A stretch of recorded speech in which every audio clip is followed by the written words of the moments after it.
Hello friends, कैसे हैं आप सब। मैं सरिता मिश्रा आपके अपनी ओम शिव शक्ति क्लासेस पर स्वागत करती हूँ।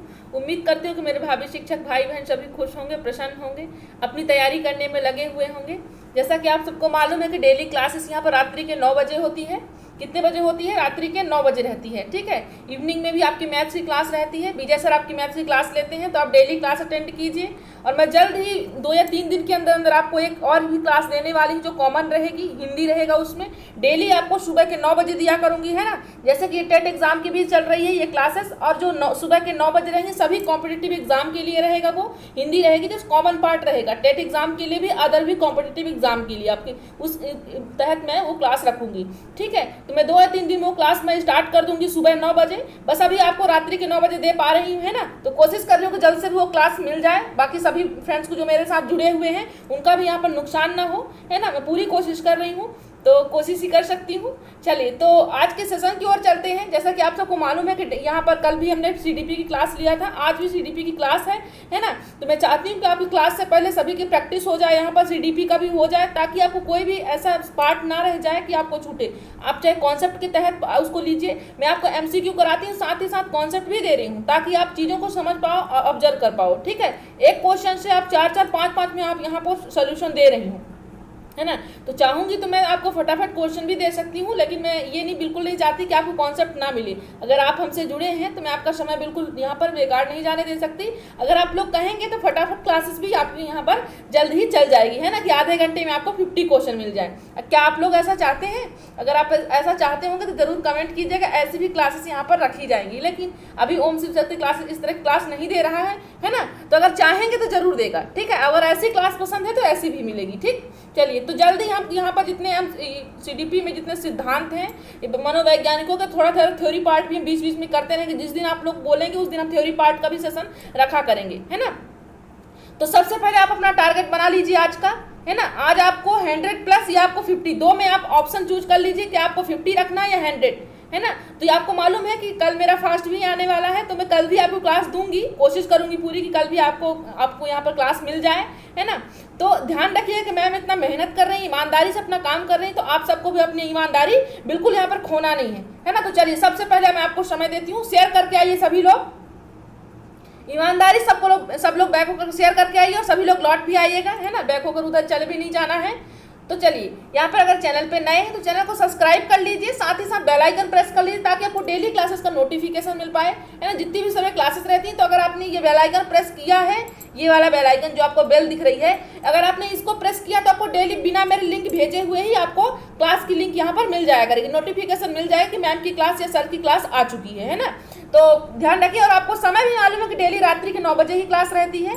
क्लास पसंद आती है तो लाइक करके जाइए, है ना।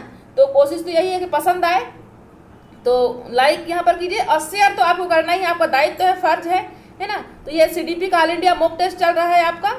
तो ये जैसा कि जानते हैं कि आपका मेरे लिए छोटा सा संदेश है ना। यहीं पर यूट्यूब की लिंक भी आपको यहाँ पर धोखे से आ गई होगी शायद तक।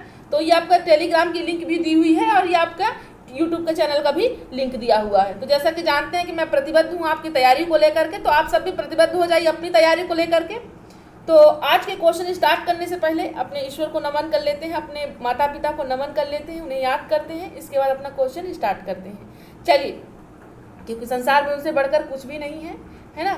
तो अगर अच्छा बुरा राह वो ले जाते हैं तो वही ले जाते हैं, और कोई भी ऐसा नहीं होता है ना। चलिए, तो पहले क्वेश्चन की ओर चलते हैं। क्या कह रहा है पहला क्वेश्चन कि निम्नलिखित में से कौन सा संवेग के बारे में सत्य नहीं है। आपको मालूम है कि संवेग जो अपने आप में मैकडूगल जी ने इनके बारे में थ्योरी बताया है।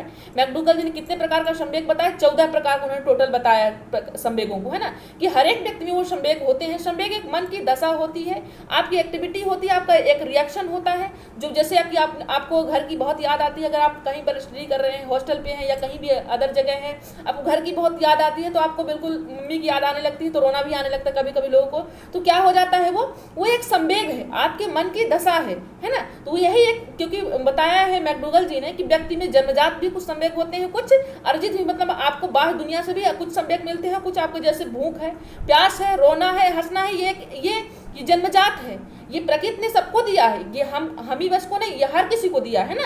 तो ये सबके लिए है। तो बताइए संवेग के बारे में सत्य कौन सा ऐसा सेंटेंस नहीं है जो संवेग के बारे में सही नहीं बता रहा है। पहला क्वेश्चन कह रहा है, ऑप्शन कह रहा है आपका कि बालकों के संवेग लक्षणों से आसानी से पहचाने जा सकते हैं। जो बालकों में संवेग होता है तो उनके लक्षण के अनुसार, कि मतलब कि जैसे बालक क्या कर रहा है, खाना नहीं खा रहा, पढ़ाई नहीं कर रहा, तो उनके कुछ ऐसे रिएक्शन से आपको मालूम हो जाएगा कि आखिर इसके मन में क्या चल रहा है। तो क्या इस लक्षणों से आप आसानी से पहचान सकते हो? ये क्या सही ऑप्शन है? सेकंड ऑप्शन कह रहा है कि बालकों में संवेगात्मक नियंत्रण वयस्कों की तुलना में कम होता है। जो बालकों में होता है संवेग होता है, वो जो संवेग का नियंत्रण होता है वो वयस्कों मतलब उनसे बड़े जो होते हैं उनकी तुलना में कम होता है। क्या ऐसा होता है कि जो बालक होते हैं उनमें संवेग कम होता है अपेक्षा वयस्कों के? क्या ऐसा होता है? तीसरा ऑप्शन कह रहा है कि बालकों में संवेगों की तीव्रता वयस्कों की तुलना में अधिक होता है। क्या ऐसा होता है कि बालकों में जो संवेग पाया जाता है वो वयस्कों से कहीं ज्यादा होता है? क्या ऐसा होता है? फोर्थ ऑप्शन कह रहा है कि बालकों में संवेग की तीव्रता, जो बालकों में संवेग की तीव्रता होती है वयस्कों की तुलना में अधिक होता है। बताइए क्या होगा? ये शायद 2 बार ऑप्शन आ चुका है इसका, है ना? बताइए ऑप्शन क्या होगा, राइट ऑप्शन आपका क्या होगा? सत्य नहीं है की बात की गई है, आंसर करेंगे सभी लोग। तो राइट ऑप्शन क्या हो जाएगा? ऑप्शन नंबर बी आपका राइट हो जाएगा, है ना? क्योंकि बालकों में जो संवेग होता है, बालकों के संवेग लक्षणों से आसानी से पहचाने जा सकते हैं। सही बात है, कुछ ऐसा रिएक्शन करते हैं बच्चे, जैसे बात नहीं सुनते, पढ़ाई नहीं करते, मन नहीं लग रहा है, कहीं ना कहीं उसको ऑब्जर्व कर सकते हैं कि रीजन क्या है आखिर, है ना? तो इससे भी पहचान में आ सकता है, उनकी एक्टिविटी से पहचान में आ सकता है। थर्ड ऑप्शन कह रहा है बालकों में संवेगों की तीव्रता वयस्कों की तुलना में अधिक होता है। सही बात है, जो बालकों में संवेग की तीव्रता होती है, जैसे बच्चे क्या करते हैं, जल्दी जल्दी गुस्सा हो जाते हैं, खाना नहीं खाते, गुस्से के कारण फिर मम्मी ने डांट दिया या पापा ने डांट दिया तो खाना नहीं खाते, है ना? तो ये क्या है? एक संवेग है, मतलब इस उम्र में संवेग की तीव्रता ज्यादा रहती है। वयस्क हो गए तो मतलब क्या, थोड़ा चीजों को समझने लगते हैं कि आखिर ये सही है, ऐसा ही होना चाहिए, है ना? कुछ देर के लिए आदमी परेशान हो सकता है लेकिन फिर उसे एक्सेप्ट कर लेता है कि हाँ यही हो सकता है ना? ये भी आपका सेम यही तो ऑप्शन आपका आ गया है, तो ये भी आपका सही है कि संवेगों की तीव्रता वयस्कों की तुलना में अधिक होता है ना? तो ये आपकी ये कह रहा, तो ये भी आपका तो राइट ऑप्शन ये संवेग सत्य नहीं की बात की गई है। तो बालकों में संवेगात्मक नियंत्रण वयस्कों की तुलना में कम होता है, ये गलत ऑप्शन है आपका, है ना? ऐसा नहीं होता है, बालकों में तो ज्यादा पाया जाता है ना? चलिए, तो right option option number B हो जाएगा। अपने नेक्स्ट क्वेश्चन की बात करते हैं। क्या है हमारे नेक्स्ट क्वेश्चन? देखिए, बुलिमिया, बुलिमिया एक बीमारी है, मतलब कि कहना चाहिए कि ये भोजन संबंधी है। मैं आपको ऑप्शन राइट ऑप्शन भी बता दी हूँ। ये क्या है, जैसे क्या होता है कि आपको टाइफाइड है ना? तो ये भी टाइफाइड हो गया, मलेरिया हो गया, ये सब एक क्या है, तो जैसे एक बीमारी है, उसी प्रकार से बुलिमिया क्या है ये बताइए। यहाँ पर अवधान संबंधी यहाँ पे बीमारी होती है ये बुलिमिया, या अवधान संबंधी या भोजन ग्रहण विकृति से होती है, या पठन विकृति से होती है, गड़न? बताइए। तो आपको मालूम है कि पठन से संबंधित हमने क्या विकृति बताई थी? आपको डिसकैलकुलिया बताया था, है ना? हमने जो लर्निंग डिसेबिलिटी होती है तो वो पठन से संबंधित हमने क्या डिसलेक्सिया बताया। पठन से संबंधित डिसलेक्सिया होता है, गणन से संबंधित डिसकैलकुलिया, कैलकुलेशन से मतलब आपको मतलब मैथमेटिक्स से है, गणन से है ना? लेक्सिया का मतलब पठन से है ना? तो ये भोजन संबंधी को क्या बोलते हैं? इसी तरह से भोजन संबंधी विकृति को क्या बोलते हैं? यहाँ पर बुलिमिया बोलते हैं। क्या बोलते हैं? बुलिमिया, है ना? ये अवधान विकृति जो होता है ADHD इसको बोलते हैं, तो इससे भी रिलेट ये होता है ना? तो ये नहीं है आपका भोजन संबंधी, ये आपका राइट ऑप्शन हो जाता है। ऑप्शन नंबर बी आपका राइट है। चलिए, तो नेक्स्ट क्वेश्चन की बात करते हैं, देखते हैं क्या है हमारा नेक्स्ट क्वेश्चन आज का। तो देखिए, बहुत ही प्यारा क्वेश्चन है। अवस्थाओं से तो बाल्यावस्था ऐसी अवस्था होती है, या किशोरावस्था अपन बहुत मिस करते हैं ऐसी अवस्थाओं को कि काश वहाँ भी लौट जाएं, ऐसे बचपन के फ्रेंड्स मिल जाएं, ऐसे एक्टिविटी मिल जाए कि घर गलती भी करे कोई व्यक्ति तो माफ़ी के काबिल हो जाए, है ना? अब तो बड़े हो गए तो अगर कोई गलती भी किए तो माफ़ी के काबिल नहीं रह जाएगा, है ना? बड़े में गिनती होने लगी अब, है ना? चलिए, तो बताइए यहाँ पर थर्ड क्वेश्चन की बात करते हैं कि कौन सी अवस्था में भावनात्मक अस्थिरता व भावावेश अपेक्षाकृत अधिक होता है? भावनात्मक अस्थिरता मतलब स्थिरता नहीं, अस्थिरता। भावनाएं जो होती हैं स्थिर नहीं अस्थिर रहती हैं, वह भावावेश अधिक, जो भावनात्मक आपके वो होती हैं, आवेश होता है वो अपेक्षाकृत अधिक देखा जाता है। ऐसी कौन सी अवस्था है कि जो आपकी भावनाएं होती हैं वो स्थिर नहीं रहती, अस्थिर रहती? कभी रोना, कभी हंसना, कभी फ्रेंड्सों के साथ घुल मिल जाना, तो कभी नहीं मिलना, गुस्सा आना कि नहीं यार ऐसा क्यों किया, हमारे साथ नहीं होना चाहिए, मतलब उसकी भावनाएं कंट्रोल में नहीं रहती। बताइए, तो भावावेश अपेक्षाकृत अधिक देखा जाता है, भावनाएं अधिक रहती है उस एज में। बताइए, ऐसी कौन सा एज है? क्या बचपन की अवस्था है, पश्च किशोरावस्था है या वयस्कावस्था है या पूर्व किशोरावस्था। आपको मालूम है कि हर एक अवस्थाओं को दो प्रकार से बांटा, जैसे आपने बाल्यावस्था को देखा है कि दो प्रकार से अवस्थाओं को बताया गया है, एक पूर्व बाल्यावस्था, एक उत्तर बाल्यावस्था, है ना। इसी प्रकार से किशोरावस्था के भी दो प्रकार है, एक पूर्व होता है, एक पश्च, उसी को उत्तर बोलते हैं, है ना, एक पूर्व एक उत्तर। तो आंसर कीजिए क्या होगा राइट ऑप्शन आपका, सभी लोग आंसर करें क्या होगा राइट ऑप्शन इसका।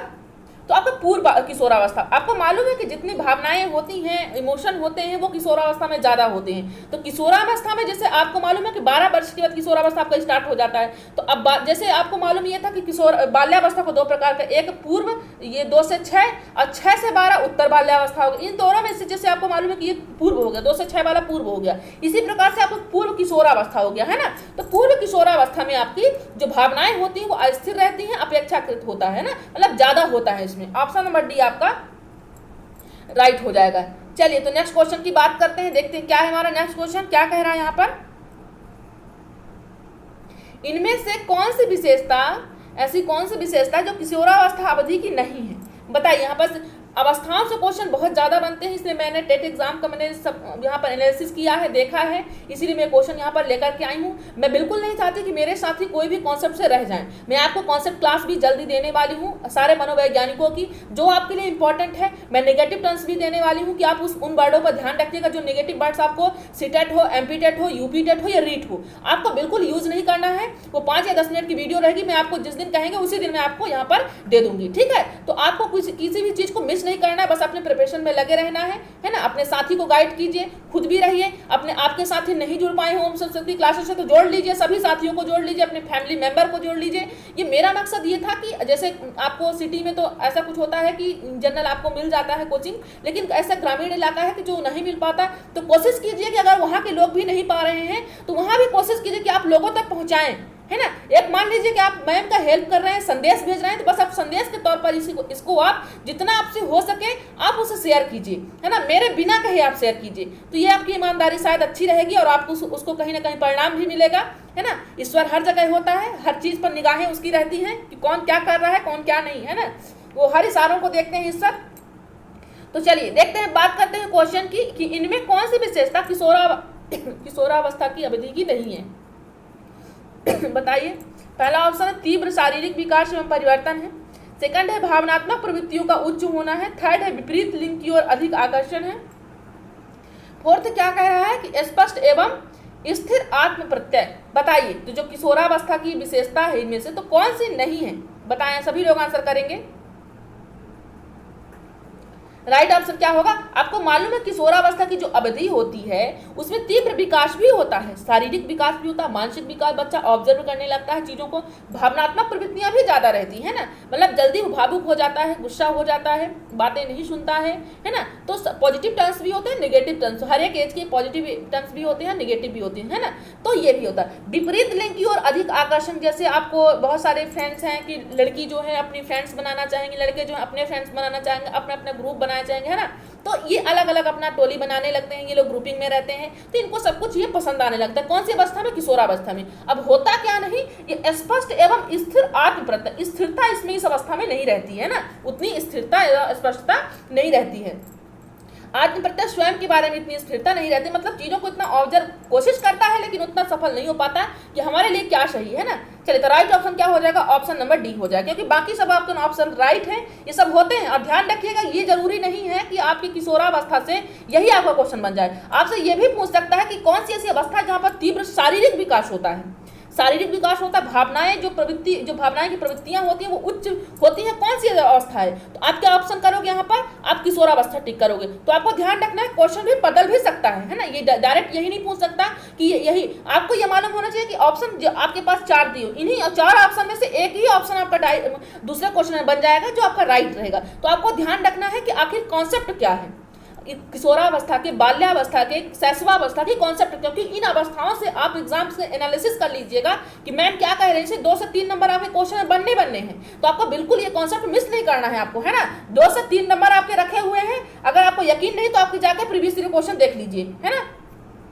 चलिए तो बात करते हैं नेक्स्ट क्वेश्चन की अपने, देखते हैं क्या है नेक्स्ट क्वेश्चन हमारा यहाँ पर। शैशवावस्था की मुख्य विशेषता क्या नहीं है, बताइए। शैशवावस्था की जो मुख्य, अब बता यहाँ से ये क्वेश्चन आया हुआ टेट में है ना, ये आया हुआ टेट के क्वेश्चन है। शैशवावस्था की मुख्य विशेषता क्या नहीं है, बताइए। क्या सीखने की प्रक्रिया में तीव्रता नहीं है, जिज्ञासा की प्रवृत्ति नहीं है, चिंतन प्रक्रिया नहीं है, या अनुकरण द्वारा सीखने की प्रवृत्ति नहीं, बताइए।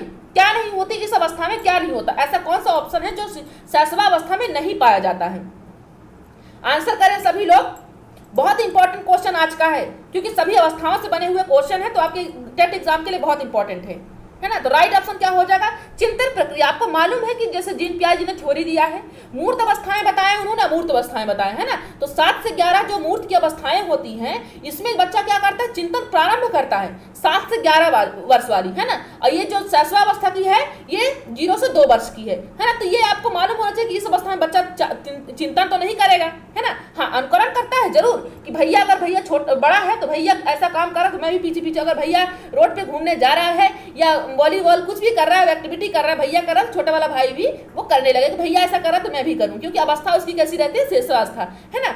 सीखने की प्रक्रिया में तीव्रता, वो जल्दी सीखने की कोशिश करता है कि भैया ऐसा कर रहा है तो मैं क्यों नहीं कर सकता, है ना। वो तोड़ फोड़ में ज्यादा वहां पर रहता है। जिज्ञासा जानने की कोशिश बहुत करता है ना, कि आखिर ऐसा क्यों हुआ। छोटी छोटी बातों में, ये नहीं कि आपकी बड़ी बड़ी यहाँ पर चिंतन जिज्ञासाएं करने लगता है, छोटे छोटे प्रारंभ ये करने लगता है ना।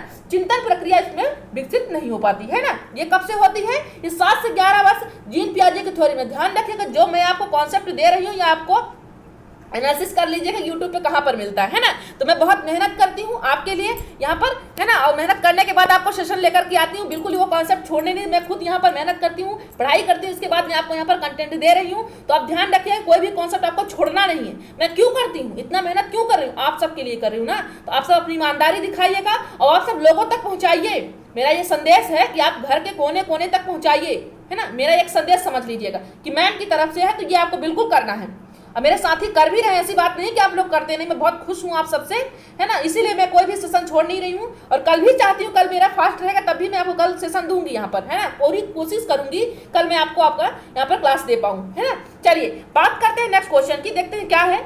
सबसे अधिक गहन और जटिल सामाजिकरण, जो सामाजिकरण होता है बच्चे में, देखिए यहाँ से भी क्वेश्चन बनता है समाज से, सामाजिकरण से आपसे क्वेश्चन बनता है कौन सा ऐसा एज है जो बच्चा ज्यादा सामाजिकरण विकसित होता है, उसमें भावनाएं विकसित होती है, बच्चा समाज में बैठने लगता है, उनसे भी घुलने मिलने को। क्योंकि ऐसी कुछ एज होती है जो बच्चे जैसे छोटे बच्चे हैं, अगर आप किसी एजेड के पास बैठा तो क्या वो स्थिर बैठेंगे? नहीं बैठेंगे। लेकिन कुछ ऐसी अवस्थाएं होती है कि जो समाज में ही व्यक्ति बैठना, उठन बैठन उसको अच्छा लगने लगता है ना। तो ये ऐसी अवस्थाएं पाई जाती हैं। तो पहला ऑप्शन देख लीजिए कि जो जटिल सामाजिकरण होती है बच्चे में, तो कौन सी ऐसी अवस्थाएं में होती है, बताइए। तो व्यक्ति के क्या पूरे जीवन में सामाजिकरण होता है? गहन और जटिल होना चाहिए। सेकंड क्या कह रहा है? किशोरावस्था के दौरान होता है। थर्ड कह रहा है कि पूर्व बाल्यावस्था के दौरान होता है। फोर्थ क्या कह रहा है? प्रौढ़ावस्था के दौरान। बताइए, आंसर कीजिए कि सबसे अधिक गहन और जटिल सामाजिकरण कौन से एज में होता है? सभी लोग आंसर करेंगे, बताइए सभी लोग कौन सा एज होता है। तो आपको मालूम होना चाहिए कि किशोरावस्था के दौरान होता है ना। बच्चा क्या करता है? किशोरावस्था के दौरान सामाजिकरण उसमें गहन और जटिल होने लगता है ना। वो चीजों को, क्योंकि आपको मालूम है कि पूरे व्यक्ति के, ये तो आपका ऑप्शन नहीं हो सकता क्योंकि पूरे जीवन की बात हो रही है। तो आपको शैशवावस्था भी पूरे जीवन में, मतलब शैशवावस्था भी आएगा। तो शैशवावस्था तो आपको मालूम है सामाजिकरण नहीं आ जाता है ना। अब आपकी बात पूर्व बाल्यावस्था के दौरान आएगी, तो ये भी आपको मालूम 206 वर्ष का बच्चा रहता है पूर्व बाल्यावस्था में, तो यहाँ भी सामाजिकरण को उतना विकास नहीं हो पाता। प्रौढ़ावस्था में भी यहाँ पर नहीं। तो होता कब है आपका? ये यहाँ पर होता है सामाजिकरण गहन और जटिल होता है किशोरावस्था के दौरान। आपको ध्यान रखना है कि अवस्थाओं में जो आपके कुछ इंपॉर्टेंट टर्म्स होते हैं हर एक अवस्थाओं के, तो आपको चीजों को ध्यान रखना है कौन सी अवस्थाओं में क्या होता है। नोट कर लीजिएगा, अगर आपको सेशन पसंद आ रहा हो तो नोट भी कर लीजिएगा, है ना। अब कॉपी पेन लेकर के हमेशा पढ़ने बैठा करिएगा, है ना। सिर्फ मोबाइल नहीं करिए, बिस्तर में बैठे बैठे सिर्फ मोबाइल चलाएं और मोबाइल देखें। आपको ऐसा नहीं करना, कॉपी पेन बाकायदे लेकर के बैठिए और नोट करते रहिए, क्योंकि आपके एग्जाम के लिए बहुत इंपॉर्टेंट क्वेश्चन है ये। पूरी कोशिश कर रही हूँ कि आपको 30 में से आपको 28 दिलाऊं, पूरी कोशिश। हाँ, आ तभी सकते हैं जब आप रिवीजन करोगे, है ना। मेरे बस यहाँ पढ़ा देने से नहीं हो जाएगा, आप लोग को रिवीजन करना पड़ेगा, बार बार अपना रिवीजन करना पड़ेगा। और ऐसा मौका तो आपको मेरे समझ से नहीं मिलेगा लॉकडाउन का, जो आपको सब लोग घर पे बैठे हैं, सब लोग घर से तैयारी कर रहे हैं। चलिए तो क्वेश्चन की बात करते हैं, क्या है क्वेश्चन बताइए यहाँ पर। किशोर जो है प्रौढ़ों को मार्ग में बाधा समझता है। जो किशोर अवस्था होती है वो प्रौढ़ों को क्या अपने से बड़ों वालों को क्या समझता है कि उनके मार्ग में बाधा कर रहे हैं वो, तो जो उसे अपनी स्वतंत्रता का लक्ष्य प्राप्त करने से रोकता। मतलब जैसे बच्चा क्या करता है, घूमने की, अब उसका मन कर रहा है कि मुझे शाम को या रात्रि में मुझे घूमना है 10 या 11 बजे, पापा बोलते बेटा रात्रि में नहीं घूमना, आप दिन में घुमाओ, जो भी काम करना दिन में। तो बच्चा क्या सोचता है कि मेरी स्वतंत्रता में बाधा क्यों करते, मैं अपने फ्रेंड के साथ पार्टी में जाना चाहता तो क्यों बाधा उत्पन्न कर रहे हैं। तो यह कथन किसका है, कौन सा ऐसे यहाँ पर मनोवैज्ञानिक है जो इस प्रकार की परिभाषा उन्होंने कहा है। तो क्या रास जी ने कहा है, कॉल्सनिक जी ने कहा है, वैलेंटाइन जी ने कहा है, बिंग व हंट जी ने कहा है। बताइए कौन सा ऐसा ऑप्शन है। तो कौन सा ऑप्शन हो जाएगा आपका राइट, ऑप्शन नंबर बी आपका राइट हो जाएगा, है ना। कॉल्सनिक जी ने कहा है कि ऐसी अवस्था होती है किशोरावस्था जो बच्चों को क्या लगता है कि रोक टोक हमको कर रहे हैं, है ना, हमको यहाँ पर कुछ काम करने नहीं दिया जा रहा है। तो right option option number B आपका हो जाएगा। चलिए ज्यादा तेजी से तो नहीं चल रही हूँ ना, बताइएगा आप लोग, क्योंकि बहुत सारे साथी भी कहते हैं कि मैम फास्ट नेक्स्ट क्वेश्चन कीजिए, तो सबको लेकर के चलना है ना। तो देखिए क्वेश्चन क्या कह रहा है आपका यहाँ पर, नेक्स्ट क्वेश्चन क्या कह रहा है, किस समूह में किशोरावस्था की विशेषताएं हैं, किस समूह में किशोरावस्था की विशेषताएं, बताइए सभी लोग बताइएगा कैसा या कौन सा ऐसा समूह है जिसमें किशोरावस्था की विशेषताएं भरी हुई हैं। बताइए क्या तर्क शक्ति है, या संग्रह प्रवृत्ति है, या अनुकरण द्वारा सीखना है। सेकंड ऑप्शन क्या कह रहा है कि जिज्ञासा है, कुसमायोजन है, तनाव मुक्त है। फोर्थ क्या कह रहा है, काम है, शक्ति है, काम शक्ति है, सहनशीलता है, आज्ञाकारिता है। पहला क्या कह रहा है, दिवास्वप्न है, दोस्तों का महत्व है, विद्रोह की भावना है। बताइए क्या ऑप्शन होगा आपका राइट ऑप्शन यहाँ पर, सभी लोग आंसर कीजिएगा। तो राइट ऑप्शन क्या हो जाएगा आपका यहाँ पर, ऑप्शन नंबर फर्स्ट हो जाएगा, है ना। और बाकी क्यों नहीं होंगे आपको मालूम है, यहाँ पर बता देती हूँ। तर्क शक्ति तो ठीक है, होता है कुछ पर, लेकिन यहाँ पर क्या कहा, किस समूह में टोटल होना चाहिए। संग्रह प्रवृत्ति होना चाहिए, मतलब चीजों को वो ऑब्जर्व करके रख रहा है यहाँ पर, है ना, मतलब कि जैसे मेमोरी होता है वो चीजों को रट करके रख रहा है। अनुकरण द्वारा सीखना, ये भी आपका देख लीजिए यहाँ पर होता है क्या, अनुकरण से बच्चा करता है, क्योंकि अनुकरण नहीं यहाँ पर बच्चा स्वयं ही कुछ न कुछ समझने लगता है। जिज्ञासा, यहाँ पर ये आपका सेकंड थर्ड ऑप्शन जिज्ञासा कर। कुसमायोजन कह रहा है, तो कुसमायोजन ऐसा नहीं है, कुसमायोजन नहीं कर पाता अपने आप को। तनाव मुक्त, यहाँ पर तनाव मुक्त, ये तनाव मुक्त नहीं रहता, तनाव से भरा हुआ रहता है। ऐसी अवस्थाएं रहती है कि आखिर क्यों हो रहा है मेरे साथ ऐसा, है ना। नई नई यहाँ पर फ्रेंडशिप होती है, लोगों से होती है, समाज से होती है, तो ये भी तनाव मुक्त हो ही नहीं सकता, है ना। तनाव से तो भरा हुआ रहता है, आपको मालूम होना चाहिए, सभी को ये अवस्थाएं आ चुकी हैं, है ना। तो काम शक्ति ये भी हो गया। सहनशीलता तो इतना नहीं रहता, आपको मालूम है, सहनशील चीजों सहन नहीं कर पाते, जल्दी गुस्सा आने लगता है। आज्ञाकारिता उतना तो नहीं कहा जा सकता, क्योंकि इतनी इस अवस्था में जब बात ही असहनशीलता ही नहीं, तो आज्ञाकारिता कहीं ना कहीं बात तो आ रही होगी ना। तो आपका ऑप्शन कहाँ पर बचता है, विशेषता दोस्तों का महत्व। इस अवस्था में दोस्तों पर ज्यादा भरोसा बच्चे करते हैं कि हमारा दोस्त अगर कर रहा है ऐसा तो बिल्कुल अच्छा है, डेफिनेटली ये अच्छा ही अच्छा है ना। अगर वो कर रहा है तो मुझे भी ऐसा करना चाहिए। विद्रोह की भावना, अगर आपके साथ कोई फ्रेंड्स अगर घुल मिल नहीं रहा है तो उसके साथ जल्दी आप कटपिट हो जाते हो, ज्यादा वहां पर जाने की कोशिश नहीं करते हो। दीवार पर स्वप्न, स्वयं के बारे में यहाँ पर भी सोचने लगता है। राइट ऑप्शन ऑप्शन नंबर ये आपका फर्स्ट हो जाएगा। चलिए तो बात करते हैं नेक्स्ट क्वेश्चन की, देखते हैं क्या है नेक्स्ट क्वेश्चन आपका। आत्मसम्मान की भावना, आत्मसम्मान की जो भावना होती है मालूम है हर व्यक्ति में होती है, तो जो ये लक्षण होते हैं तो ये लक्षण कब से प्रकट होने लगते हैं, कौन सी ऐसी अवस्था होती है कि आत्मसम्मान की भावना लक्षण प्रकट होने लगते हैं। बताइए बाल्यावस्था में होता है क्या ऐसा आत्मसम्मान की भावना, या शैशवावस्था में होता है, या किशोरावस्था में, या प्रौढ़ावस्था में। सभी लोग आंसर कीजिएगा और एक बार आप लोग मन लगा कर शेयर करके आइए, सभी लोग शेयर करके आइए। मैं पानी पीती हूँ तब तक, आपको मालूम है पानी पीने के समय मैम ही शेयर करने के लिए बोलती है, तो आप शेयर करके आइए, सभी लोग ईमानदारी से शेयर करके आए।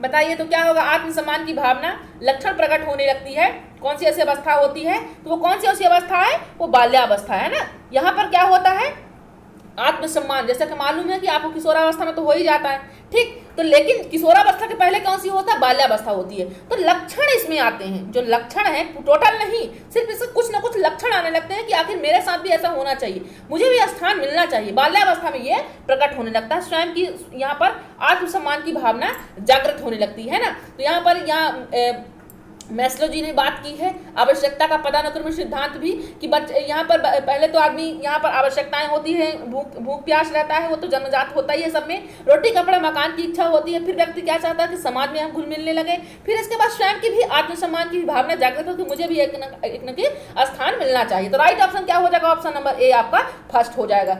चलिए बात करते हैं नेक्स्ट क्वेश्चन की। तो उम्मीद करती हूँ आप लोग ईमानदारी शेयर करके आ चुके होंगे, है ना। तो ईमानदारी तो आपको नहीं खोना ही मालूम है आपको। बात करते हैं क्वेश्चन की यहाँ पर, ठीक। चलिए, तो किशोरावस्था में किशोर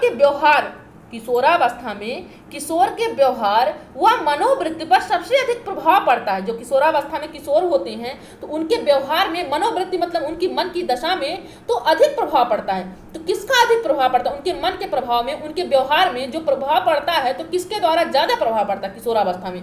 क्या माता पिता का कोई बात कहते हैं तो क्या वो जल्दी ऑब्जर्व कर लेता है, अपने व्यवहार में ढाल लेता है, अपने मन में ढाल लेता है माता पिता कहने पर, या संगी साथियों का मतलब अपने फ्रेंड्स ग्रुप का, या चलचित्रों का, अगर मूवी कोई देख रहे हैं तो ऑब्जर्व कर लेते हैं कि अगर मूवी में ऐसा हो रहा है तो मुझे भी ऐसा करना चाहिए, है ना। मूवी में क्या हो रहा है, अगर बहुत सारे ऐसे होते हैं कि वहां पर ऐसा भी दिखाया जाता है, कई सारी ऐसी मूवी होते हैं मम्मी पापा की बहुत बात मानते हैं, है ना, या कभी कभी ऐसा भी होता है नहीं भी मानते, तो क्या उसको ऑब्जर्व कर लेते हैं चलचित्रों का या शिक्षक का। किसके व्यवहार का यहाँ पर सबसे ज्यादा यहाँ पर प्रभाव पड़ता है, बताइए।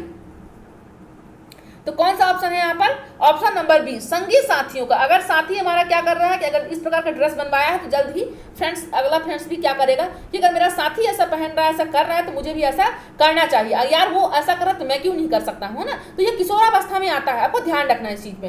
किशोरावस्था में बहुत सारी ऐसे, जैसे अब जब भी बात आएगी किशोरावस्था की, आपको इन सब चीजों को ध्यान रखना है कि उच्च तनाव की अवस्था होता है ना, तूफान के कुछ समायोजन रहता है, संगी साथियों को ज्यादा बच्चा विश्वास करता है ना, माता पिता के यहाँ पर क्या सोचता है कि स्वतंत्रता छीन रहे हैं। तो बहुत ऐसे वर्ड है जो आपको ध्यान रखना है इस चीज को, है ना, नोट करते रहिएगा अपने कॉपी पे, ठीक है। चलिए, अगर आपको लगता है कि इंपॉर्टेंट है तो मैं तो आपको बता रही हूँ, इसके बाद अगर आपको लगता है तो इंपॉर्टेंट टर्म सही है, सब ध्यान रखिएगा इस चीज को। अब बताइए, फिर से किशोरावस्था से यहाँ पर क्वेश्चन बना है, आया हुआ क्वेश्चन है, ये आया हुआ क्वेश्चन है, ठीक है। चलिए देखिए, किशोरावस्था का आकस्मिक विकास, किशोरावस्था का जो आकस्मिक विकास होता है, क्योंकि आपको मालूम है किशोरावस्था में शारीरिक विकास बहुत तीव्र गति से होता है ना। तो जो किशोर, अब आपको ये भी टर्म्स ध्यान रखना है, क्वेश्चन बनता है यहाँ से कि लड़कियों में भी जैसे किशोरावस्था में, यहाँ पर लड़कियों में ज्यादा विकास किस उम्र तक ज्यादा विकास होता है, लड़कों में किस उम्र तक होता है, तो ये सभी चीज यहाँ से क्वेश्चन बनता है ना। तो जैसे ज्यादा विकास कहाँ से हो गया, यहाँ पर 6 से 10, है ना, लड़कियों में बहुत तीव्र होता है, लड़कों में 6 से 12 माना जाता है, जो किशोरा मतलब कि आपकी बाल्यावस्था की जो अवस्थाएं बताया है, तो यहाँ पर 6 से 10 इसके लड़कियों की माना जाता है, बालकों में 6 से 12 माना जाता है ना। तो आपको ध्यान रखना, कुछ ऐसे टर्म्स होते हैं बहुत इंपॉर्टेंट होते हैं आपके लिए, है ना। तो मैं आपको सब पॉइंट दे रही हूँ, आपको सब पॉइंट दे रही हूँ, मैं आपको फटाफट यहाँ पर नहीं चल रही हूँ, है ना। तो आपको एनालिसिस करना है कि मैम क्या दे रही है, बाकी यूट्यूब क्लासेस और भी क्या चल देख लीजिएगा, बाकी क्लास भी देखिएगा। मैं ये नहीं कहती कि बस एक क्लास देखिए, ऑब्जर्व कीजिए कि मैम क्या दे रही है, बाकी जगह हमको क्या नहीं मिल रहा है, ओम शिव शक्ति क्लासेस में आपको क्या मिल रहा है और बाकी अदर यूट्यूब चैनल पे आपको क्या नहीं मिल रहा है, आपने खुद ऑब्जर्व करके मुझे बताइएगा, ठीक है। चलिए, तो देखिए, और यहाँ पर देख लीजिए, आकस्मिक विकास का सिद्धांत किसने दिया है। किशोरावस्था की जब बात आएगी तो मैं आपको बताऊंगी किसको आपको तुरंत टिक करना है। जब बात किशोरावस्था की आएगी तो कौन से ऐसे मनोवैज्ञानिक है जो डायरेक्ट आपको आंसर करना, उन्हीं पर फोकस करना है। क्या 1904 में स्टेनले हॉल ने आकस्मिक विकास का सिद्धांत दिया था, या 1904 में हॉलिंगवर्थ ने दिया था, या 1904 में थॉर्नडाइक जी ने दिया है, 1902 में हॉल जी ने दिया, बताइए। आंसर कीजिए, बहुत इंपॉर्टेंट क्वेश्चन है ये, सभी लोग आंसर करेंगे। तो राइट ऑप्शन क्या हो जाएगा आपका, ऑप्शन नंबर फर्स्ट। क्यों हो जाएगा, आपको बताई देती हूँ कि जब भी बात किशोरावस्था की आएगी तो आपको आंसर कहाँ करना है, इनके विकास की बात आएगी, इनके सिद्धांत की बात आएगी, और नाम अगर किशोरावस्था में स्टेनले हॉल जी का है तो ऑप्शन आपका राइट स्टेनले हॉल ही होगा, है ना। आपको मिस नहीं करना है आंसर, यही आंसर आपका राइट हो जाएगा। क्या हो जाएगा, स्टेनले हॉल जी, सब कुछ इन्होंने किशोरावस्था पर ज्यादा फोकस किया है ना। Right option option number first आपका हो जाएगा। चलिए, तो बात करते हैं अपने नेक्स्ट क्वेश्चन की। देखिए क्या है नेक्स्ट क्वेश्चन आपका, जीन पियाजे जी के अनुसार तार्किक चिंतन प्रारंभ होता है, कब से कब तार्किक चिंतन प्रारंभ हो जाता है, बताइए। संवेदी प्रेरक अवस्था या सेंसरी मोटर एज इसको कहते हैं, या प्री ऑपरेशनल एज इसको कहते हैं, पूर्व संक्रियात्मक अवस्था इसको कॉन्क्रीट कहते हैं। तो ये क्या ऑपरेशनल है, जो आपको मूर्त आपका जो मूर्त संक्रियात्मक अवस्था, क्या ये एज होती है, या आपका औपचारिक संक्रियात्मक अवस्था हो, बताइए। सभी लोग आंसर कीजिए, कौन सा ऐसा यहाँ पर है, सभी लोग आंसर करेंगे। तो कौन सा यहाँ पर ऑप्शन हो जाएगा आपका, तार्किक जो चिंतन प्रारंभ होता है कौन से एज में होता है, तो आपको मालूम है कौन से एज में होगा, ये आपका right option option number C हो जाएगा, है ना। क्योंकि आपको मालूम है कि ये क्या कहा गया है, ये आपको सेकंड जो ऑप्शन आपका पूर्व संक्रियात्मक जो कहा गया है, प्री ऑपरेशनल, ऑपरेशन मतलब जब कैलकुलेशन होता है तो बच्चा किसमें कर रहा है, ये कर मूर्त में रहा है, लेकिन ये मूर्त की पहले की अवस्था कौन सी है, ये पूर्व संक्रियात्मक, इसीलिए इसको क्या कहा जाता है, पूर्व संक्रियात्मक अवस्था, मतलब जो संक्रियात्मक आपका मूर्त में आता है, लेकिन मूर्त के पहले एज कौन सी होती है, पूर्व होती है, पूर्व संक्रियात्मक होती है, इसीलिए इसको एज को क्या कहा जाता है, पूर्व संक्रियात्मक अवस्था, मतलब जो तार्किक चिंतन होता है, प्रारंभ होता है, वो मूर्त में होता है 7 से 11 वर्ष में, वो कौन सी एज में होता है, 7 से 11 वर्ष में। लेकिन जो विकास, ये तो प्रारंभ हो रहा है इस एज में मूर्त में, लेकिन जब होने लगता है, जब पूरी तरह से विकास होने लगता है, वो कौन सी एज में होता है, ये औपचारिक संक्रियात्मक अवस्था जो 11 वर्ष के बाद आती है ना, आपकी किशोरावस्था के बाद आएगी, इस एज में आपका जो तार्किक चिंतन और भी ब्रॉड लेवल में चला जाता है। तो आपको उम्मीद करती हूँ कॉन्सेप्ट आपको मिल रहा होगा, है ना। चलिए right option option number C आपका यहाँ पर हो जाएगा, क्योंकि यहाँ पर चीजें प्रारंभ होती हैं, ध्यान रखना है, जब प्रारंभ की बात आएगी कि यहाँ पर तार्किक चिंतन प्रारंभ कब होता है, बस ऐसे मतलब जैसे कोई चीज आपका औपचारिक में हो रहा है, ब्रॉड लेवल में हो रहा है एज में, तो जब प्रारंभ की बात आएगी तो प्रारंभ आपको राइट कहां पर करना है, मूर्त संक्रियात्मक करना है ना। चलिए तो राइट ऑप्शन आपका ऑप्शन नंबर सी हो जाएगा। बात करते हैं नेक्स्ट क्वेश्चन की अपने, क्या हो जाएगा आपका नेक्स्ट क्वेश्चन,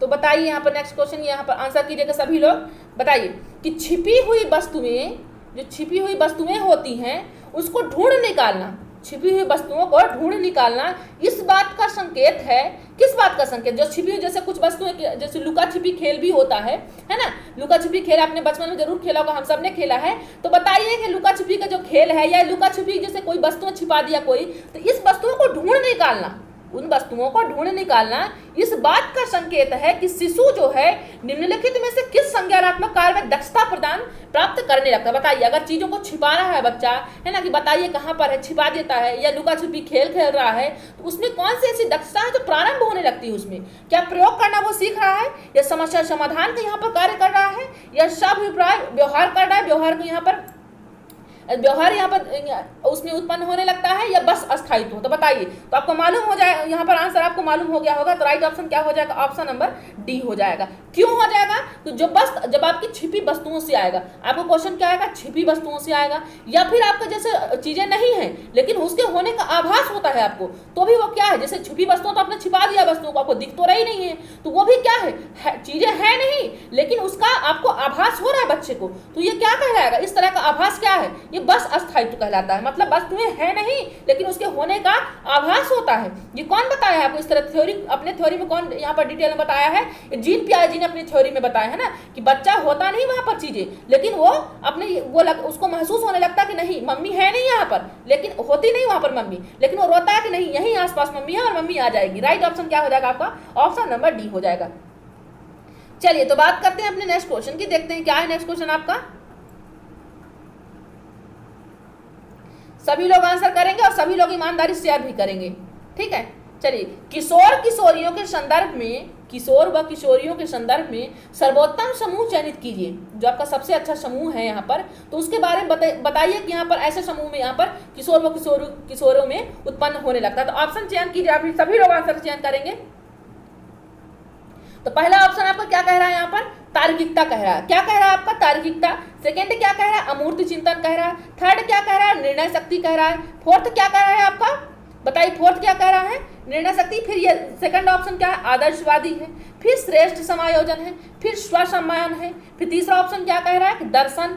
फिर सुसमायोजन, फिर समाज सेवा की भावना। फोर्थ कह रहा है कि निरीक्षण है, विद्रोह की भावना है, दोहराने की प्रवृत्ति है। तो आंसर कीजिए सभी लोग, क्या हो जाएगा आपका राइट ऑप्शन। किशोर किशोरियों के बारे में बातचीत यहाँ पर की गई है, तो बताइए यहाँ पर सर्वोत्तम समूह कौन सा है ऐसा। तो राइट ऑप्शन आपका क्या हो जाएगा, ऑप्शन नंबर फर्स्ट हो जाएगा। अब देख लीजिए आपका बाकी ऑप्शन क्यों नहीं होंगे, आपके बाकी ऑप्शन क्यों राइट नहीं होंगे। आदर्शवादी, आदर्शवादी तो ये सुपर ईगो जो होता है, आदर्शवादी बच्चा होने लगता है, चीज़ों को समझने लगता है। तो किशोर किशोरी में उतना आदर्शवादी, क्योंकि आपको मालूम है कि स्वतंत्रता यहाँ पर ऐसा बच्चे को लगता है किशोर किशोरों को कि स्वतंत्रता छिन रही है, मम्मी पापा हमको कोई चीज़ काम करने नहीं देते, अपने मन का काम नहीं करते। तो आदर्शवादी कहाँ हुआ, क्योंकि जब बच्चा मम्मी पापा को ऐसा महसूस करने लगता है तो आदर्शवादी कहाँ हुआ। श्रेष्ठ समायोजन, क्योंकि मालूम है यहाँ पर कुछ समायोजन बच्चा जल्दी किसी को समायोजन अपने आप में समाहित नहीं कर पाता, किसी को एक्सेप्ट नहीं कर पाता, तो श्रेष्ठ समायोजन यहाँ पर नहीं कहा जा सकता। स्वसम्मान, स्वयं का सम्मान, हाँ थोड़ा बहुत इसमें स्व का सम्मान होता है, ऐसी बात नहीं है कि यहाँ पर स्वसम्मान नहीं होता, लेकिन चयनित समूह सभी समूह आपका होना चाहिए। स्वसम्मान तो सही बात है, ये तो हर किसी में होता है, ये बाल्यावस्था में होने लगता है। आत्मसम्मान की भावना लगता है बच्चे को हमें भी मिलनी चाहिए, है ना, तो ये तो होता है, लेकिन सभी समूह पर होना चाहिए, तो ये आपका नहीं होगा। दर्शन यहाँ पर है, सुसमायोजन, तो फिर तो वही हो गया आपका। समाज सेवा की भावना, यहाँ पर उतना समाज सेवा की भावना अगर करने लगा तो मम्मी पापा की बात क्यों ना माने, वो समाज सेवा की अगर भावना जागृत हो जाए तो होता है, लेकिन उतना डेवलप नहीं हो पाता। निरीक्षण विद्रोह की भावना, ये भी आपका तो मालूम विद्रोह की भावना रहती है उसमें। दोहराने की प्रवृत्ति, ये भी है। निरीक्षण है, ऑब्जर्व करना है चीजों को। तो यहाँ पर जो चयनित संदर्भ में सर्वोत्तम समूह जो है तो वो क्या हो जाएगा आपका right option, option number first. हाँ, तार्किकता, उसमें आपको मालूम है कि जो जीन पियाजे ने थ्योरी दी है अमूर्त संक्रियात्मक अवस्था उन्होंने बताया, तो 11 से अधिक वर्ष जितने भी अवस्थाएं आती हैं वो तार्किकता होने लगती है। तो किशोर किशोरियों की जो अवस्था होती है किशोरावस्था, वो आपको मालूम है कि 12 वर्ष से प्रारंभ हो जाता है, तो ये तो तार्किकता आपको मालूम कि है। अमूर्त चिंतन भी आपको अवस्थाएं बताई है जीन पियाजे ने, अमूर्त संक्रियात्मक अवस्था ही बताई है। 11 वर्ष के बाद जो भी अवस्था वो आती है वो अमूर्त चिंतन, और ये आपको मालूम है किशोरावस्था 12 वर्ष के बाद होता है। निर्णय शक्ति आप स्वयं लेने की कोशिश करते हैं, अब ले पाए या न ले पाए मम्मी पापा कारण, लेकिन लेने की कोशिश जरूर करते हैं और ले भी सकते हैं, है ना। तो राइट ऑप्शन क्या हो जाएगा, ऑप्शन नंबर फर्स्ट। क्या हो जाएगा आपका ऑप्शन नंबर फर्स्ट आपका राइट हो जाएगा। चलिए बात करते हैं अपने नेक्स्ट क्वेश्चन की, देखते हैं क्या है नेक्स्ट क्वेश्चन आपका।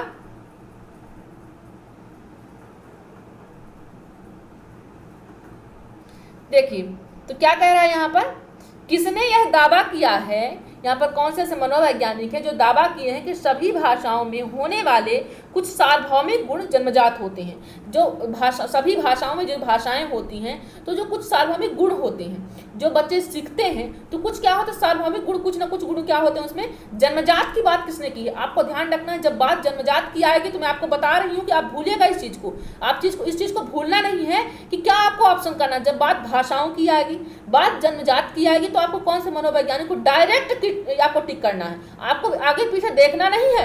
जब बात किसकी आएगी, जन्मजात की बात आएगी, तो आपको डायरेक्ट आंसर करना है। बात भाषाओं की भी रहनी चाहिए वहां पर, है ना। तो देख लीजिए, क्या ईसी टॉलमैन जी ने कहा है, या नॉम चॉम्स्की जी ने कहा है, या बीएफ स्किनर जी ने कहा है, या अल्बर्ट बंडूरा जी ने कहा, बताइए। आपको डेली मल्टीपल क्वेश्चन ला रही हूं ताकि आप चीजों को ऑब्जर्व कर पाइए। सभी लोग बताएं, हम यहाँ पर इतनी प्रैक्टिस करेंगे कि आपको कोई भी क्वेश्चन रहकर ही नहीं जाएगा। बस आप डेली यहाँ पर क्लासेस जरूर अटेंड कीजिएगा, है ना। और मनोबल के लिए मेरे इतना जरूर कीजिएगा आप लोग कि मैम डेली क्लास लें। इसके लिए सिर्फ आपको एक काम करना है कि बस आप शेयर करना है, और डेली आप लोग किसी भी दिन आपने ये नहीं बताया कि हमारा ये आज का यहाँ पर एम है कि मैम आज हम यहाँ पर कितने लाइव फ्रेंड्स पढ़ेंगे, आपने किसी भी दिन नहीं बताया। मैम आपको डेली बताती है कि आप टारगेट आपको ये रखना 50 रखना है, पर आपने किसी दिन नहीं बताया, ध्यान रखिएगा आप लोग, है ना। चलिए, तो मनोबल बढ़ाने के लिए आपको किसी दिन आप रखिए कि आपको 50 लाइव यहाँ पर अपना टारगेट रखना है। हमें भी खुशी होती है इससे, है ना, कि हमारे फ्रेंड्स हमारे साथी हमारे साथ हैं। तो बताइए क्या होगा राइट ऑप्शन आपका यहाँ पर। तो राइट ऑप्शन आपका हो जाएगा ऑप्शन नंबर बी।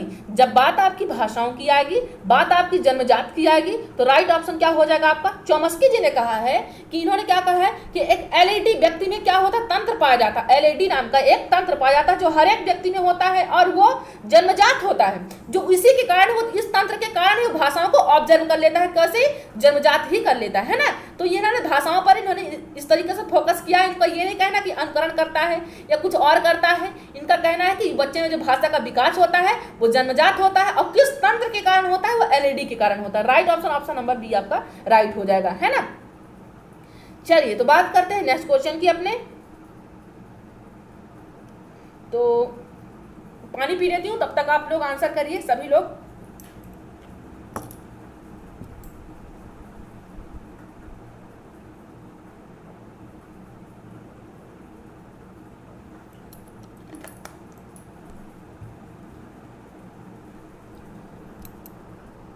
बताइए क्या होगा इसका राइट ऑप्शन। जीवन का सबसे कठिन काल है, जो जीवन का सबसे कठिन काल होता है कौन सा काल होता है, बताइए। सभी काल से तो आप लोग गुजर चुके होंगे, ऐसा अभी तो है, ये बाल्यावस्था भी से निकल चुके, किशोरावस्था से भी निकल चुके। बताइए जीवन का आपके सबसे कठिन काल, आप अब तक अपना खुद का बताइए अनुभव यहाँ पर बताइए कि आपको सबसे कठिन काल कौन सा लगा था। क्या आपको बाल्यावस्था लगा था, बताइए। शैशवावस्था होता है, गर्भावस्था होता है, बाल्यावस्था होता है, किशोरावस्था होता है, बताइए आंसर कीजिए। कौन सी ऐसी अवस्था होती है जीवन का सबसे कठिन काल होती है। तो आई थिंक आप सब लोग निकल भी चुके हैं उसे इससे। तो राइट ऑप्शन क्या हो जाएगा आपका, ऑप्शन नंबर सी हो जाएगा, किशोरावस्था हो जाएगा। क्या हो जाएगा, किशोरावस्था आपका राइट हो जाएगा, है ना, आपका किशोरावस्था राइट हो जाएगा, क्योंकि इसी अवस्था में जीवन का सबसे कठिन काल भी कहा गया है। और आपको ये भी कहा गया है कि इसमें चीज़ें आपको समझ में नहीं आता कि हमको किस राह पर जाएं, है ना। तो ये आपका राइट हो जाएगा, किशोरावस्था आपका राइट होगा। आप इसको ध्यान रखना, कठिन काल की जब बात आएगी, है ना, तो आपको क्या टिक करना है, आपको किशोरावस्था टिक करना है ना। चलिए तो बात करते हैं नेक्स्ट क्वेश्चन की। और मैं आपको बीच बीच यहाँ पर लिंक देती रहूंगी, जिसको भी टैलेंट खोज प्रतियोगिता में यहाँ पर भाग लेना है तो वो डायरेक्ट लिंक यहाँ पर क्लिक करेंगे और अपना गूगल फॉर्म यहाँ पर अप्लाई करें। इसके बाद हम यहाँ पर जो संडे को टेस्ट होगा, साइंस का पार्ट होगा, साइंस रहेगा प्लस ईवीएस रहेगा। साइंस प्लस ईवीएस का टेस्ट जो रहेगा संडे को रात्रि के 9 बजे, तो किसी को भी मिस नहीं करना है। और सभी लोग अपना रजिस्ट्रेशन यहाँ पर करा लें, जो हम यहाँ पर लिंक दे रहे हैं आपको, यहाँ पर कमेंट में आपको दे रहे हैं, तो आप तुरंत ही रजिस्ट्रेशन अपना करा लें, तभी सब लोग आप अपना यहाँ पर टेस्ट दे पाएंगे, है ना। तो मैं आपको बीच बीच में लिंक देते रहूंगे, तो सभी लोग यहाँ पर गूगल फॉर्म पर अपना अप्लाई कर लेंगे, रजिस्ट्रेशन करा लेंगे, तभी आप लोग अपना इस बार टेस्ट दे पाएंगे, है ना। तो सभी साथियों को शेयर कर दीजिए कि मैम यहाँ पर इस तरह की लिंक दे रही है, तो शेयर कर दीजिए, तो वो लोग भी अप्लाई कर सके, वो भी जुड़ पाए जो नहीं जुड़े हैं, तो है ना। उम्मीद करती हूँ आप लोग जरूर इस बात को ध्यान रखेंगे, शेयर करेंगे इस चीज को। तो संडे के टैलेंट खोज प्रतियोगिता में किसी को मिस नहीं करना, रजिस्ट्रेशन करा लीजिए, सभी लोग करा लीजिए। लिंक दे रही हूं मैं, आप बीच बीच में चैट में देती रहूंगी। चलिए तो बात करते हैं क्वेश्चन की कि किसने मूलभूत विश्वास बनाम अविश्वास को विकास की प्रथम अवस्था के रूप में प्रस्तावित किया। बताइए, बहुत ही इंपॉर्टेंट क्वेश्चन है ये। तो बताइए यहाँ पर राइट ऑप्शन क्या, किसने, ऐसे कौन से मनोवैज्ञानिक हैं कि जिन्होंने मूलभूत विश्वास पे बात की है और बनाम अविश्वास पे बात की है। तो विकास की प्रथम अवस्था के रूप में उन्होंने बताया भी है इस चीज को कि विकास की कौन सी अवस्था होती है, प्रथम अवस्था होती है। तो क्या इस प्रकार से इन्होंने फ्रायड जी ने बताया है, पियाजे जी ने बताया, थॉर्नडाइक जी ने बताया, एरिक्सन, यहाँ पर राइट हो जाएगा एरिक्सन है, ये रॉन्ग है, यहाँ पर ध्यान लीजिएगा, ये एरिक्सन है, यहाँ पर सा होगा, है ना, एरिक्सन, तो ये ना होगा यहाँ पर ला की जगह, तो ये एरिक्सन हो जाएगा, ठीक है। तो ध्यान रखना कि बताइए कौन यहाँ पर मनोवैज्ञानिक है जिन्होंने मूलभूत विश्वास पर बात की है और अविश्वास पर बात की है। सभी लोग बताइए, आंसर कीजिए सभी लोग। तो राइट ऑप्शन आपका क्या हो जाएगा, ऑप्शन नंबर डी आपका राइट हो। एरिक्सन जी ने बात की है, किस पर बात की है, इन्होंने मूलभूत, बहुत ही प्यारी ये थ्योरी है, अगर कहेंगे तो एक दिन हम थ्योरी क्लास टोटल रखेंगे। आप लोग की संख्या कम रहती है थ्योरी क्लास में, इसीलिए मैं यहाँ पर आपको ज्यादा थ्योरी क्लास नहीं देती हूँ। आपकी संख्या कम से कम 50 लाइव रहे, आप लोग कोशिश कीजिए कि 50 लाइव रहे। मैं आपको उसी दिन, आपको जिस दिन 50 लाइव हो जाएंगे डेली यहाँ पर, तो मैं उसी दिन आपको क्या करूँगा, थ्योरी और सभी की थ्योरी दूंगी। मैं बिल्कुल नहीं चाहती कि आप कोई भी चीजों से यहाँ पर वंचित रह जाएं, है ना। मैं पूरी चीजें यहाँ पर जो भी मेरे से आता है, जो मैं समझ आता है, जितना चीज में आप अब मेरे पास है ज्ञान, छोटा मोटा थोड़ा बहुत, मैं पूरी आपको कोशिश करूंगी कि सब कुछ आपको यहाँ पर दूं, है ना। तो यहाँ पर क्या हो जाएगा right option, option number D. Ericsson ji ने बात की, किस पे बात की है, थोड़ा मूलभूत विश्वास अविश्वास है क्या, जान लीजिए। ये बच्चा क्या होता है, बच्चा छोटा होता है, तो जैसे बच्चे को आप कोई भी, ये इस प्रथम अवस्था इन्होंने बताया है। इनका कहना है कि बच्चा जब क्या करता है कि जैसे बच्चा कोई काम करना चाहता है ना, तो आप उसे क्या करते हो, बेटा रहने दो, तुमसे नुकसान हो जाएगा, तुम नहीं कर पाओगे। तो बच्चा करना चाहता है, जूझना चाहता है उस चीज पे। लेकिन जैसे आप कोई बड़ा काम कर रहे हो, ठीक है, आप ये नोट बना रहे हो, कुछ भी कर रहे हो, पढ़ाई कर रहे हो या मैथ्स कर रहे हो या कुछ भी अदर काम कर रहे हो जो बच्चे से नहीं आ रहा है, तो बच्चे क्या कहते हो, बेटा तुम मत छूना ना, तुम्हें नहीं आएगा, है ना, तुम नहीं कर पाओगे इस चीज को। तो बच्चा जब जूझना चाहता है तो उसे जूझने दीजिए, है ना। जब भाई जूझेगा कोई चीज से, तभी तो उसको समस्या का निदान मिलेगा उसको, है ना। तो प्रॉब्लम सॉल्विंग जो आपका यहाँ पर मेथड है, यही कहती है कि बच्चे को जूझने दीजिए, उसको प्रॉब्लम को सॉल्व करने दीजिए, तभी उन चीजों को और भी चीजों को ब्रॉड कर पाएगा।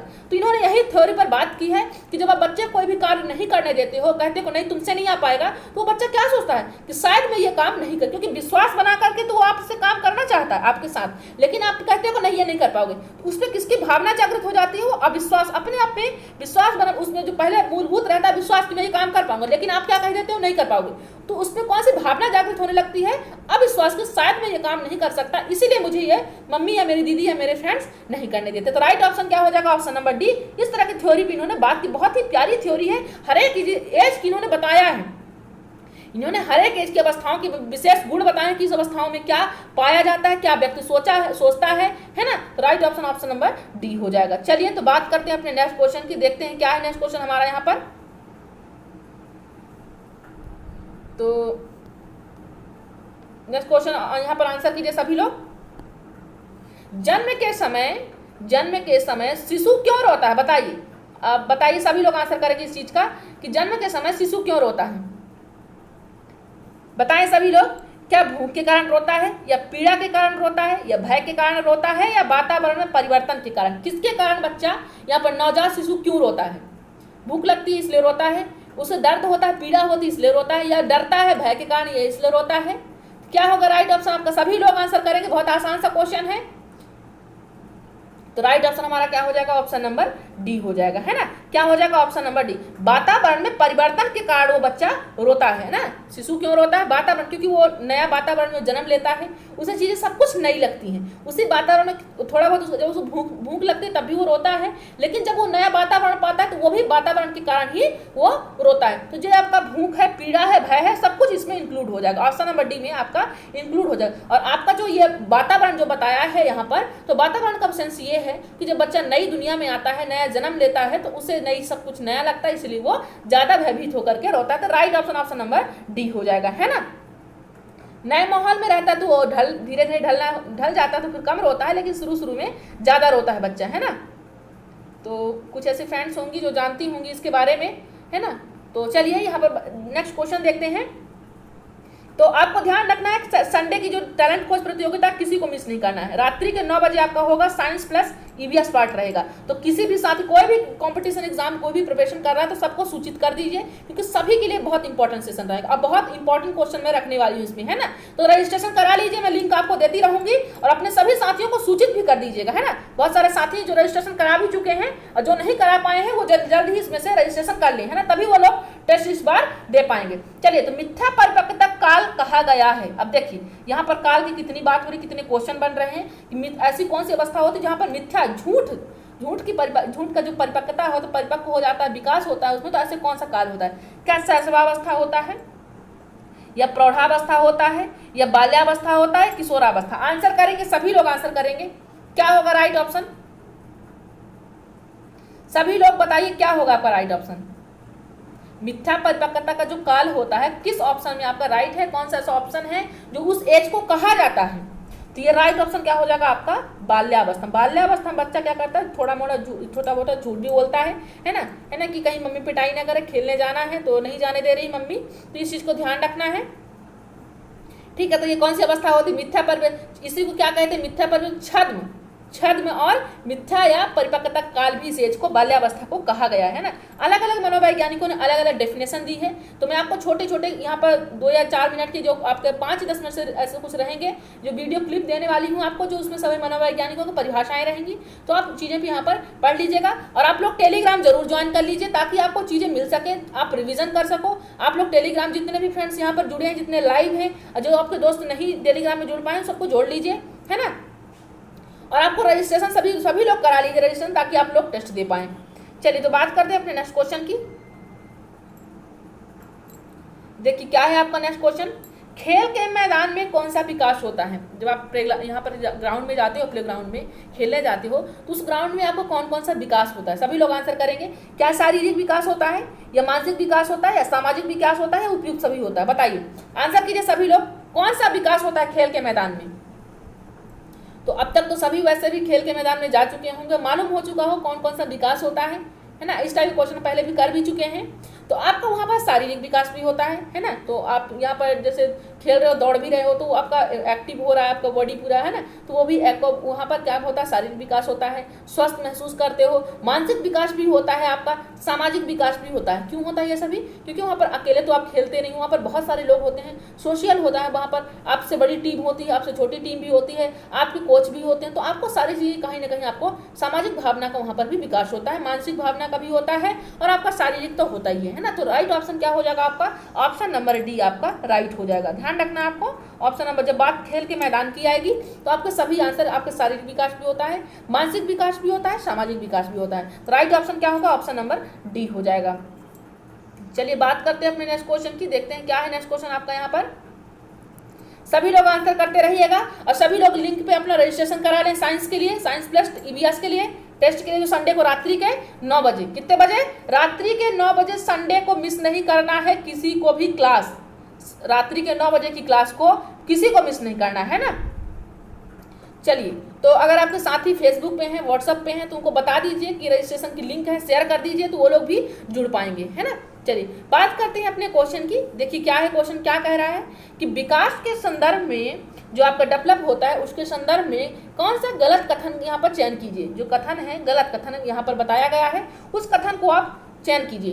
क्या यहाँ पर विकास के बारे में बात है? देखिए, क्या विशिष्ट से सामान्य की ओर, ऐसे ये कथन गलत है। क्या जो विकास होता है वो विशिष्ट से सामान्य की ओर नहीं होता है।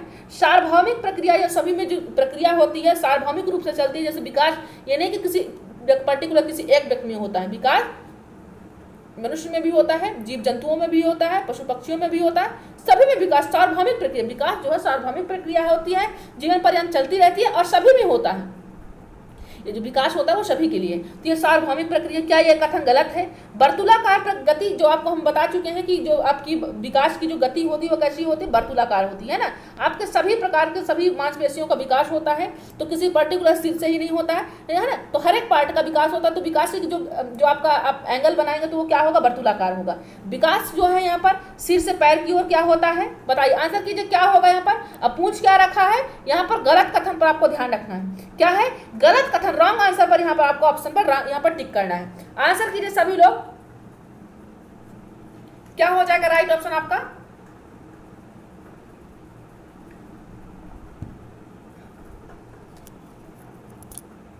राइट ऑप्शन आपका हो जाएगा ऑप्शन नंबर फर्स्ट हो जाएगा, विशिष्ट से सामान्य की ओर। क्यों होगा? आपको मालूम है कि जो आपका विकास होता है, जो आपके शरीर का विकास होता है, मानसिक, सामान्य से विशिष्ट की ओर होता है। पहले चीजें, छोटी छोटी चीजें आपकी विकसित होती हैं, फिर ब्रॉड होती हैं, है ना। तो आपको मालूम है कि विधियां भी जो होती है पढ़ाने की वो कैसी होती है? सरल से कठिन, कठिन से सरल की ओर नहीं होती है ना। तो वो बड़े बच्चों के लिए होते हैं। अब जब आपका विकास होगा तो वो तो आपका शैशवावस्था से ही होगा ना, है ना। वो तो गर्भावस्था से ही स्टार्ट हो जाता है। तो पहले सामान्य छोटी छोटी चीजें वहां पर छोटे छोटे पार्ट आपके विकसित होते हैं, फिर विशिष्ट पार्ट विकसित होते हैं। तो आपको इस चीज को ध्यान रखना है। ये आपको कंफ्यूज करने के लिए जरूरी ऑप्शन पूछे, क्योंकि थोड़ा सा इसमें अंतर है। यही सामान्य की ओर चला जाएगा और विशिष्ट पहले की ओर चला जाता है। तो आपको ध्यान रखना, जो विकास होता है वो विशिष्ट से सामान्य की ओर नहीं होता, वो आपका सामान्य से विशिष्ट की ओर होता है। और जो आपकी विधियां होती हैं सरल से कठिन की ओर भी होती हैं और कठिन से भी सरल की ओर होती हैं। तो यह विशिष्ट से सामान्य की ओर भी होता है। लेकिन आपके जो विकास की बात आएगी तो ये रंग हो जाएगा। आपको क्या हो जाएगा? वो सरल से यहाँ पर सामान्य से विशिष्ट की ओर होगा, है ना। चलिए, उम्मीद करती हूँ आपको सेशन पसंद आ रहा होगा। सभी लाइक कर दीजिए क्लास को, ठीक है।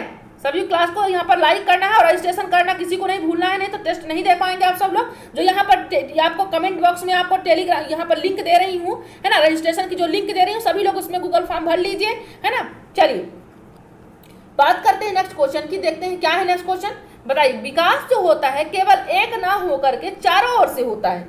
विकास जो होता है वो एक ओर ना होकर के चारों ओर से होता है। तो ये सिद्धांत कहलाता है, ये कौन सा सिद्धांत कहलाता है? सभी लोग बताइए, ये विकास कौन सा? शायद हम ये क्वेश्चन कर चुका है पिछले सेशन पे, तब भी बताइए आप लोग आंसर। जो साथी नए जुड़े हैं तो वो बताएं इसका राइट आंसर क्या बताएं। तो क्या हो जाएगा? यह आपका वर्तुलाकार हो जाएगा। जो ये विकास केवल एक ओर से ना होकर के चारों ओर से होता है, तो इसका क्या सेंस है? ये वर्तुलाकार का सेंस है ना, क्योंकि जो आपका ये आपका साइन है वर्तुलाकार का, तो ये किसी एक ओर नहीं होता कि सीधा जा रहा है, बस इसी तरह विकास होता है। ये चार इधर भी गया, फिर इधर भी गया, फिर इधर भी गया, इधर भी गया, है ना। तो ये वर्तुलाकार इसको कहते हैं, है ना। क्योंकि मालूम है आपको सामान्य से विशिष्ट भी होता है। समान प्रतिमान सभी प्रकार के सभी लोगों में विकास होता है। समान प्रतिमान का मतलब है कि अगर कोई वो मुंबई रह रहा हो, इंडिया में, या जहाँ भी दिल्ली रह रहा हो, या जहाँ यूपी में रह रहा हो, कहीं भी रह रहा हो, समान प्रतिमान सभी उसी प्रकार की गति सबका विकास होगा, है ना। यहाँ पर जगह से मतलब नहीं है, व्यक्ति है तो उसका विकास उसी गति से होगा। क्रमबद्धता, ये भी सही है, क्रम से ही विकास होता है। ये वर्तुलाकार यहाँ पर ना होकर के से होता, विकास केवल एक ओर से ना होकर के होता है, चारों ओर से, इसका सेंस है वर्तुलाकार, है ना। चलिए, तो राइट ऑप्शन क्या हो जाएगा? ऑप्शन नंबर सी हो जाएगा। बात करते हैं अपने नेक्स्ट क्वेश्चन की। देखते हैं क्या है नेक्स्ट क्वेश्चन। तो देख लीजिए यहाँ पर नेक्स्ट क्वेश्चन क्या कह रहा है कि निम्नलिखित में से कौन सा वाइगोत्स्की के सामाजिक सांस्कृतिक सिद्धांत पर आधारित है? बताइए। अब इसमें आंसर कीजिएगा सभी लोग कि वाइगोत्स्की जी की थ्योरी से बात यहाँ पर क्वेश्चन लिया गया है। इस सामाजिक सांस्कृतिक सिद्धांत, और आपको मालूम, मैंने पासवर्ड आपको बता रखा है। अगर आप क्लास नहीं ले पाए हैं तो आपको ध्यान रखना, पासवर्ड क्या है इनका सोशल कॉन्ट्रैक्ट है। इनका क्या है? सोशल वर्ड इनका पासवर्ड है। आपको ये चीज नहीं बोलना है कि सामाजिक सांस्कृतिक, जो समाज के बारे में ना सोशल पर इन्होंने फोकस किया है ना। तो बताइए कि इनको जो सामाजिक सांस्कृतिक सिद्धांत आधारित है वाइगोत्स्की जी का, तो इससे कौन सा रिलेटेड है? पहला ऑप्शन है संक्रियानुकूलन, कौन सा वाइगोत्स्की जी का सामाजिक सांस्कृतिक सिद्धांत पर आधारित है? संक्रिया जो अब अनुकूलन होता है वो है, या पारस्परिक शिक्षण है, या अंतर्दृष्टि अधिगम है? फोर्थ ऑप्शन क्या है? संस्कृत निरपेक्ष, यहाँ पर संज्ञानात्मक विकास। तो आपको मालूम होना चाहिए कि जो वाइगोत्स्की जी की थ्योरी में है वो संज्ञानात्मक विकास की बात नहीं है, उन्होंने जीन पियाजे ने संज्ञानात्मक विकास पर बात की है ना। अंतर्दृष्टि अधिगम ये इन्होंने थॉर्नडाइक जी ने अंतर्दृष्टि सूझबूझ का सिद्धांत पे बातचीत की है। ठीक, चलिए अब आपको मालूम होना चाहिए कि ये सक्रिय अनुकूलन भी इन्होंने बात की है, कौन किया है? ये जीन पियाजे ने किया है। अब पारस्परिक शिक्षण को किन्होंने किया है? ये वाइगोत्स्की जी ने। क्या कहा है? कोलैबोरेटिव लर्निंग की इन्होंने बात की है कि बच्चे को आप कीजिए, जैसे कि ब्लैक बोर्ड पर अगर आप पढ़ा रहे हो तो बच्चे, ये नहीं कि आप सिर्फ आप पढ़ा रहे हो, बच्चे से भी पूछिए क्या उसको समझ में आ रहा है। बच्चे को बीच बीच में वहां पर कोलैबोरेट कीजिए, चीजों को रिलेट कीजिए कि बच्चा भी उसमें आंसर कर पाए। एक पक्षी आपको क्लास में नहीं पढ़ाना है। मैं आपको बार बार क्यों कहती हूँ कि आपको समझ में आ रहा है या नहीं आ रहा है? जो नहीं आ रहा जरूर बताइएगा। इसका रीजन क्यों है? ये कोलैबोरेटिव लर्निंग ही है, इसके अंतर्गत आता है। मतलब पारस्परिक शिक्षण, आप भी आंसर करें और मैं भी करूं साथों साथ, है ना। तो यहाँ पर राइट ऑप्शन, क्योंकि जब मैं आपको आंसर बता रहा हूं तो आपको आंसर करने क्या मतलब, लेकिन क्या रीजन क्या है, क्यों मैं कहती हूँ कि आंसर कीजिए? ये कोलैबोरेटिव लर्निंग के अंतर्गत होता है, बाल केंद्रित के अंतर्गत होता है, चीजें करके सीखने पर होता है। अगर आप आंसर कर रहे हो तो आप हमेशा याद रखो कि हमने यहाँ पर ये आंसर किया है ना। तो राइट ऑप्शन क्या हो जाएगा? ऑप्शन नंबर बी आपका राइट हो जाएगा। चलिए बात करते हैं नेक्स्ट क्वेश्चन की। ध्यान रखना है आपको, डेली रात्रि के 9 बजे यहाँ पर क्लासेस रहती है, तो किसी को भी रात्रि के 9 बजे क्लास मिस नहीं करना है। ये संडे हो या मंडे, आपके रात्रि के 9 बजे ही ये क्लासेस रहती हैं, है ना। और हमेशा आपकी यही क्लास रहेगी, ईश्वर चाहा तो, आप सब चाहेंगे तो। चलिए बताइए, क्वेश्चन की बात करते हैं। क्या है राइट ऑप्शन यहाँ पर? किसने यह सिद्ध किया है कि लगभग 2 वर्ष की उम्र तक बच्चों में विचार एवं भाषा का विकास अलग अलग होता है? कौन से ऐसे मनोवैज्ञानिक जो इन्होंने सिद्ध किया है कि लगभग 2 वर्ष की उम्र में बच्चे में विचार और भाषा का अलग अलग होता है? बताइए, आंसर कीजिए सभी लोग। कौन यहाँ पर बात किया है? तो यहाँ पर पियाजे जी ने किया है, युंग जी ने किया है, वाइगोत्स्की जी ने किया है, या वॉल्फ जी ने किया है? बताइए, आंसर कीजिए। तो यहाँ पर विचार एवं भाषा के अलग अलग, जो अलग अलग उम्र में अलग अलग होता है, ये किसने कहा है? ये वाइगोत्स्की जी ने कहा है। ये कौन कहा है? ये वाइगोत्स्की जी ने कहा ना। Right option option number C हो जाएगा। चलिए बात करते हैं अपने नेक्स्ट क्वेश्चन के। अलग अलग उम्रों में बताया इन्होंने क्या कहा कि अलग अलग उम्र में अलग अलग भाषा का विकास होता है। चलिए नेक्स्ट क्वेश्चन क्या कह रहा है? किशोरावस्था की प्रमुख विशेषता नहीं है। किशोरावस्था की प्रमुख विशेषता कौन सी ऐसी विशेषता है जो किशोरावस्था की नहीं? आंसर कीजिए सभी लोग, सभी फ्रेंड्स आंसर करेंगे। इसमें कौन सी प्रमुख विशेषता जो किशोरावस्था की नहीं है? संवेगों का अधिक, संग्रह की प्रवृत्ति, कल्पना की बहुलता, समायोजन का अभाव। बताएं, सभी लोग आंसर करें। जो विशेषता है वो नहीं है। तो संवेगों का अधिक, आपको मालूम है कि यहाँ पर संवेग ज्यादा रहते हैं, है ना। संग्रह की प्रवृत्ति है, तो कल्पना की बहुलता है, और समायोजन का अभाव, ये सभी होते हैं, है ना। ये सब होते हैं किशोरावस्था में। होता नहीं कल्पना की बहुलता, कल्पना चीजें तार्किक सोचता है, लेकिन बहुलता बहुत ज्यादा नहीं होता है ना। तो राइट ऑप्शन क्या हो जाएगा आपका? Option number D. आपको ध्यान रखना है कि अवस्थाओं से बहुत ज्यादा क्वेश्चन बनते हैं, है ना। तो और आपको ये भी ध्यान रखना है कि डेली क्लासेस अटेंड करना, तो आपको चीज़ें और भी चाहिए। चलिए, तो शायद आज का इतना ही क्वेश्चन था, है ना। तो आपको रात्रि के 9 बजे संडे को साइंस प्लस ईवीएस का आपका सेशन रहेगा, आपका टेस्ट रहेगा। तो आपको टैलेंट खोज प्रतियोगिता में यहाँ पर 10 लोगों को हम यहाँ पर सेलेक्ट करेंगे, जिसमें हम पुरस्कृत किया जाएगा सभी 10 लोगों को। और यहाँ पर आपको जो लिंक दी जा रही है कमेंट में, उसमें रजिस्ट्रेशन कर लीजिए आप लोग। गूगल फॉर्म दिया जाएगा, तो उसमें आपको रजिस्ट्रेशन करना है, तभी आप लोग टेस्ट दे पाएंगे इस बार का, है ना। संडे को रात्रि के 9 बजे। तो आपको ध्यान रखना है कहीं भी क्लास मिस नहीं करनी, और आप सभी दोस्तों को सूचित कर दीजिए, है ना। तो चलिए कल के सेशन मिलते हैं। सब कुछ अच्छा रहा तो कल के सेशन में मिलेंगे, है ना। तो आज के लिए बस इतना ही। जय हिंद, जय भारत।